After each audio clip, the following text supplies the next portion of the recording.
Hey, welcome back to this mini lecture. This will be a focus on Claude Steele's book, Whistling Vivaldi, and other clues to how stereotypes affect us. Um, Steele is a social psychologist, and he has the following hypothesis. The mere threat of a stereotype is so powerful that it can change human behavior. He designed experiments to measure stereotype influence on student behavior. So he had some initial stereotype experiments. Steele and his co-researcher Stephen Spencer hypothesized that just the threat of conforming to a stereotype could distract minority students, leading to poor exam performance.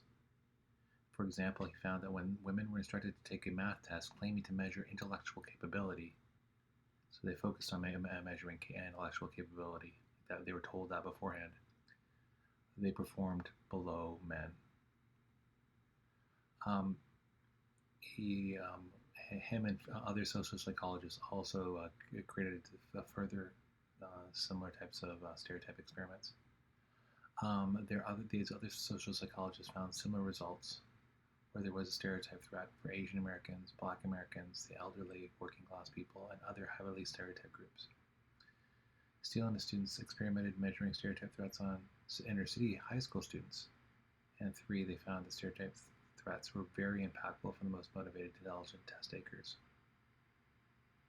So again, stereotype threats impact a broad group of students.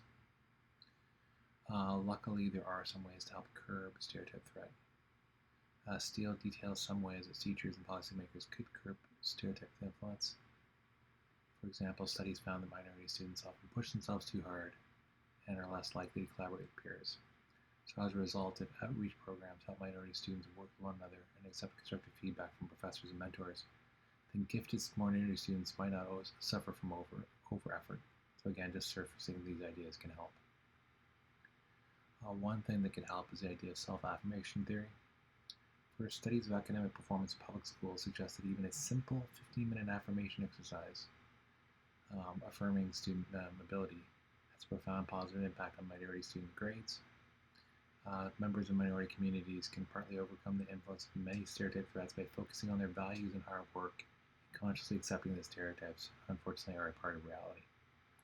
That was Whistling Vivaldi and other clues to how stereotypes affect us. Thanks for watching. I look forward to seeing you again soon. Take care.